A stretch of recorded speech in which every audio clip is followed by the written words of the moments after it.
ምንድነው ታለቅሽው? በማለት ከባድ ሁኔታ ውስጥ ነኝ። ካንተ ላጣህ ነው ከዚህ በኋላ። እኔ አላሳዝንሽም ግን ሀይሚ፣ እኔም እኮ ተጨነኩኝ። ምን ላድርገው?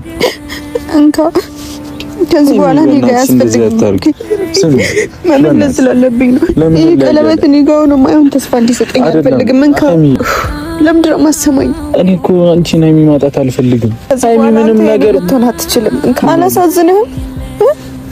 ስማኝ፣ አላሳዝንህም? እኔ በማይሆን ተስፋ ስኖር አላሳዝንህም? ስለምወድህ ብቻ የግድ እኔ ካልሆንክ ብዬ ከማንም ሰው ጋር መጣላት አልፈልግም። ደክሞኛል። እየወደድኩ ነው። ምን ለይህን ደሰት ይራቅሽ የተባልኩ ሰው ሆኛለሁ እኔ።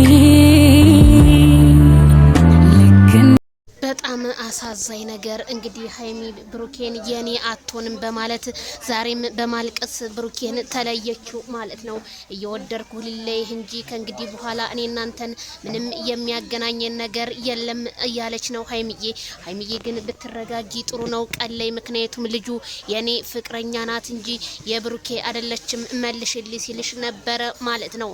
ሀይሚዬ ቢያንስ እንኳን ታዩ ብሩኬ ኦዲየንሶችሽ ትንሽ ብታስቢላቸው እንደኔ መልካም ነው። ሀይሚዬ ስታለቅስ ዛሬ ሲያሳዝነው ነገሩን ከሚወዱት ጋር የሚወዱትን ሰው እንደዚህ ነው ተብሎ ሲባል በጣም ነው የሚያሳዝነው፣ በጣም ነው የሚያሳፍረው ማለት ነው። ሀይሚዬ ግን ልቧን ሰብሯት በጣም ከባድ ነገር ካሁን በኋላ ተለያይተናል፣ ምንም ካንተ ጋር ምንም ውሳኔ ምንም ነገር አያስፈልገኝም አለች ሀይሚዬ። በጣም ልብ ሰባሪ ነው፣ በጣም ከባድ ነገር ነው ዛሬ የተፈጠረው። እስከ ዛሬ ያለው ሰላም ነበረ። ሀይሚዬ እንግዲህ እና ብሩኬ እኔ እንጃ እንደዚህ እንጠብቃቸዋለን ብዬ አላሰብኩም ነበረ። በጣም ነው የሚያሳዝነው፣ በጣም ነው የሚያሳፍረው። እውነት በጣም ነው ያፈርኩት። ሀይሚዬ ግን እባክሽ ራስሽን ብታረጋጊ እንደኔ መልካም ነው ብዬ ነው የማስበው።